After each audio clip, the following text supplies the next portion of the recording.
Good afternoon, ladies and gentlemen, and welcome to another new edition of World Today, where we get you the latest news headlines and articles making the news around the world.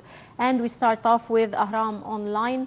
The headline reads, Foreign Minister Shukri meets his Omani counterpart. Foreign Ministry Sameh Shukri received his Omani counterpart Al-Sayed Yusuf bin Alawi.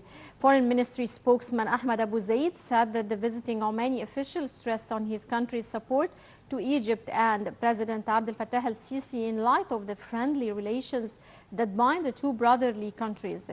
He added that Egypt is capable of facing all current challenges, noting that his country is keen on boosting bilateral relations in all fields.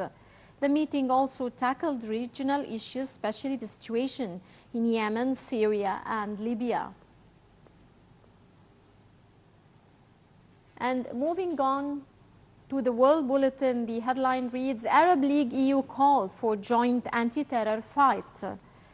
The Arab League and EU on Tuesday called for joint efforts to prevent and fight terrorism during a ministerial meeting in the Egyptian capital, Cairo. The fourth meeting between Arab and EU foreign ministers was attended by EU Foreign Policy Chief Federica Mogherini, the Arab League Secretary General Ahmed Abul Ghait. Addressing the meeting, Mogherini condemned recent terrorist attacks in Egypt, Jordan, and Germany and the assassination of the Russian ambassador to Turkey. The regional cooperation is not only the best, but possibly the only way we have to address the crisis we all face in our region. Mogherini said raging conflicts in Libya, Syria, and Yemen have a direct impact on the EU. Stronger regional cooperation is the key to ending all the current crises, she said. And we're joined over the phone with Mr. Marwan Yunus, political analyst. Hello, sir, and thank you for joining us. Thank you. You are welcome.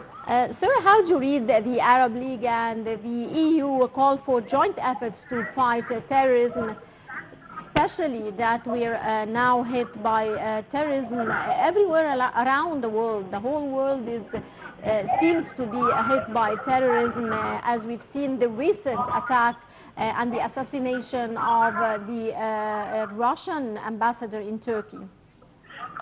I guess we have the terrorism problem. It's a worldwide problem, but it's heavily affected. The Middle East is heavily affected with this problem.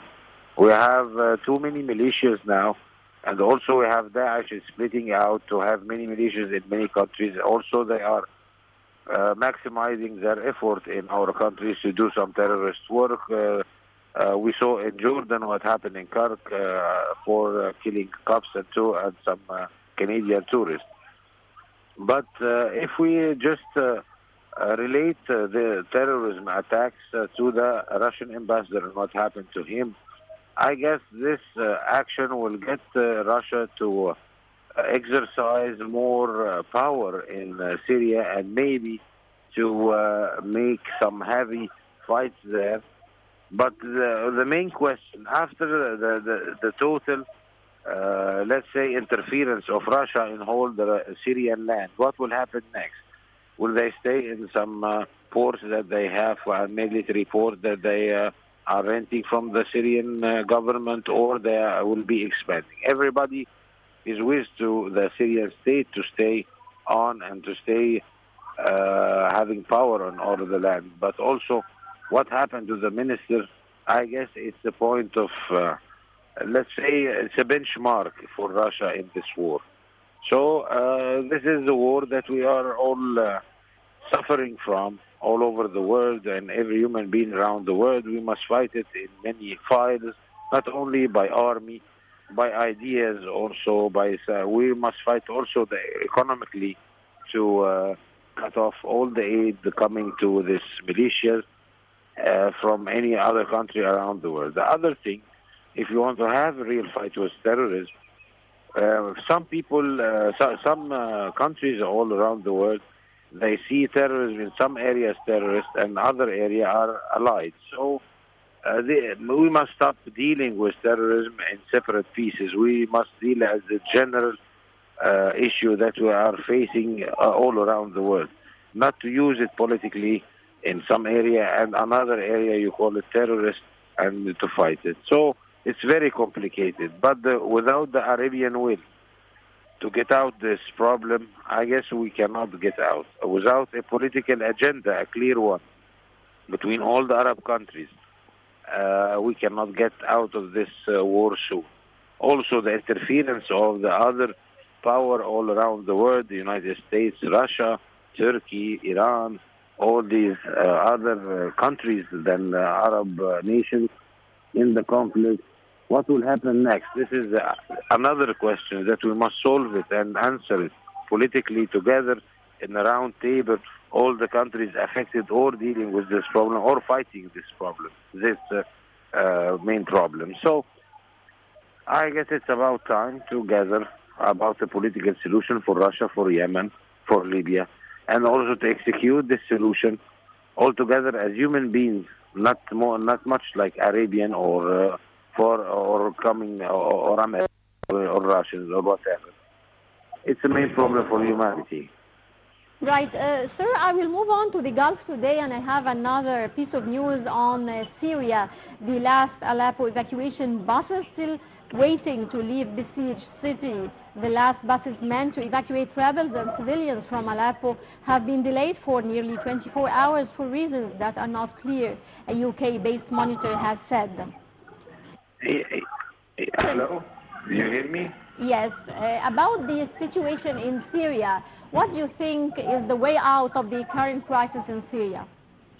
I guess the way out from Syria, it's a way out for the political system to have a smooth, democratic, let's say, elections somehow with time, and how we can keep the Syrian state pillars like the army and the police and whatever we call it, the political players in the in the field now. We must keep them all together, going through a democratic stage. This is the main problem. The main problem is not Assad anymore. It's what will be Syria after the conflict. We did succeed so somehow until now, let's say, to keep it as one unit together. Maybe we'll have some problems in the Kurdish area. Maybe we'll have some problems in the south.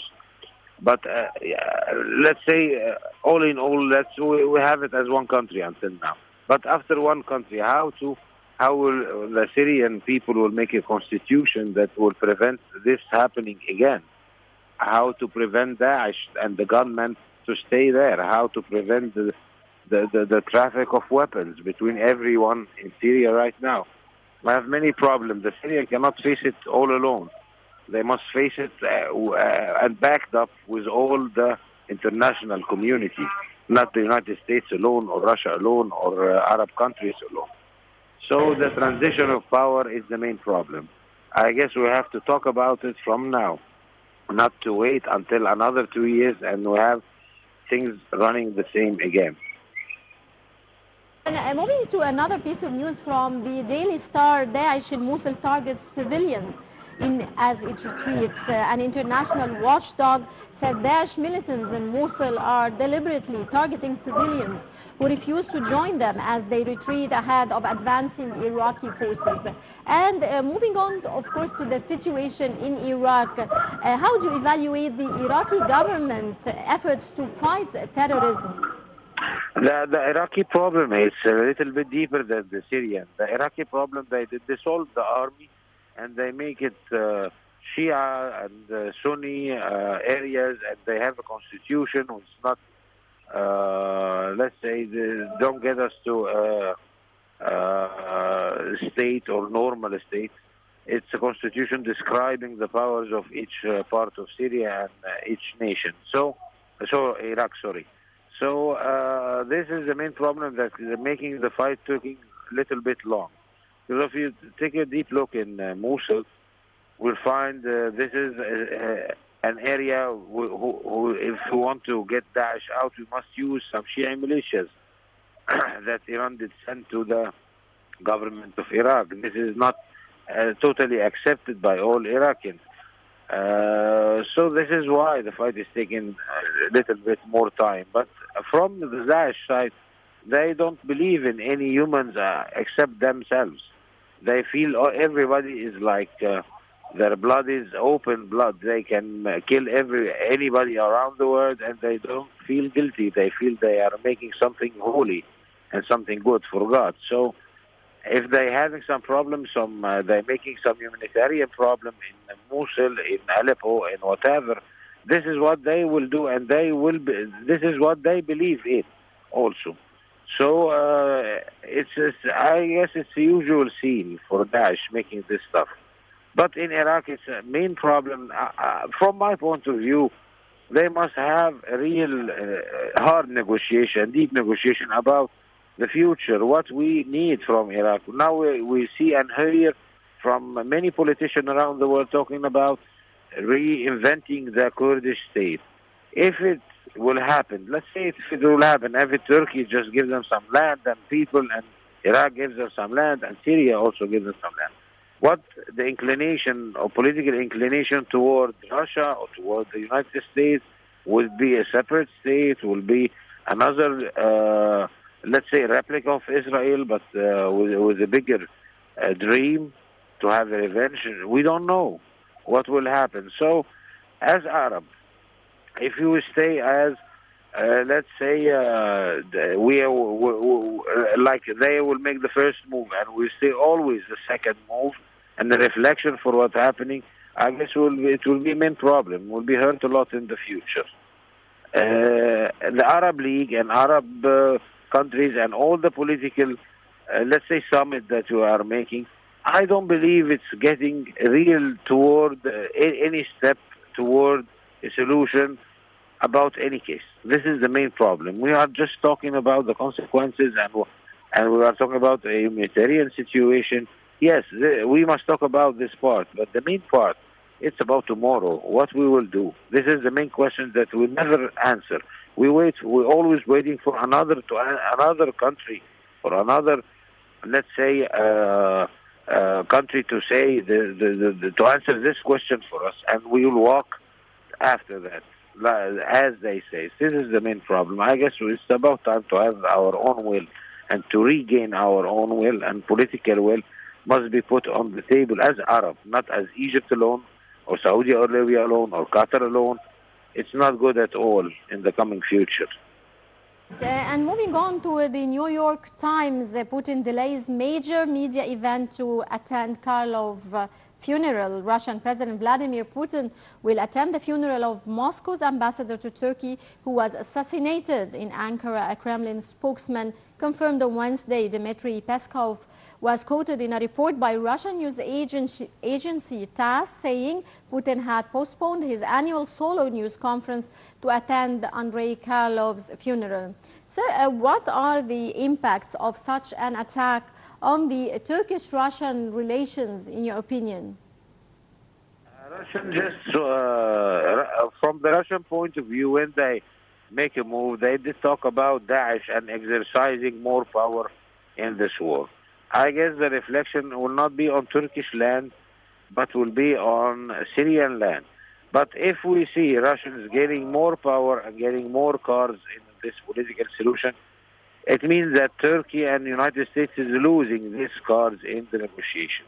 With every square meter that Russia is having full control with the Syrian army on it, it's lose for the Turkey and the United States. You do not have to have your, not saying revenge, let's say, you cannot have just bombing somebody, just having some terrorist attacks, some just political exercise, some political speeches that's blaming everybody. I guess the Russians sees what's better for them to have another square meter of land, which each square meter of land, they are gaining more military execution in Syria. They have more power in Syria. They have more power also in the East Mediterranean. With time, they have their battleship there, the submarine there, and they have now full control on the Syrian air. So Russia is gaining more power. With this incident, they will take lots of steps forward in Syria, and they are not looking back again because of this situation. It's better for them to have more power in Syria than to have any attack, whatever the people think that Russians must do, which they will won't do because it's not easy to make this move. I guess they will gain up on land in Syria, and they will gain more in the international community. And moving on to the Guardian, and we have this piece of news on the Berlin attack again. Police seeking Tunisian man. Investigators are said to have found identity document under seat of truck used in attack on Christmas market. Police are searching for a Tunisian man in connection with a truck attack on a Christmas market that killed 12 people in Berlin on Monday night. German media reporting. Der Spiegel reported that police had found an identity document under the driver's seat of the truck in the name of Anis A., born in Tatooine in 1992, and that the suspect was believed to use different names. The documents announced a stay of deportation. Der Spiegel, Allgemeine Zeitung, and Bild reported. Police who have not commented officially on the reports were said to be searching for the suspect in the western state of North Rhine-Westphalia. So how do you think we are going to witness more attacks? Do you think the world is going to witness more terrorist attacks in the coming days? I guess it's a season for everybody all around the world to be happy with the new year and the celebration. Daesh, from their point of view, is the season of killing and making us unhappy. So they are trying to make most of their terrorist attack in the coming few days. I guess this is what they believe, just to make everybody sad and make everybody hurt all around the world. We've seen what they did in Egypt. We've seen what they are doing in Jordan, and also in Germany. Because this idea is everywhere. Everybody all around the world just thought this idea of killing everybody, they will not exercise it in a part of time. Now they believe now they have kids believe in this idea. Now we have generation with Daesh ideas. And these generations are not located only in the Middle East. They are located all around the world. And now they have a new theory of separate wolves that they are implementing. And they are telling to their guys, if you want to go make some bomb, you don't have to be just related to the main, let's say, the main militia or something. You can just do it alone. We will give you a manual of how to bomb everybody and how to kill everybody. And the most sad thing that these people think that it's totally with God that they are making, and it's something good to kill all the others than Daesh. So this is let's say the time of terror. Each year, it's a time everybody must be happy. They want to make us sad, and they want to make us remember that they still exist. Political analyst, many thanks for your insights, sir. You are welcome. And dear viewers, with this we wrap up this edition of World Today. Many thanks for watching, and stay tuned for the top stories coming up in a moment.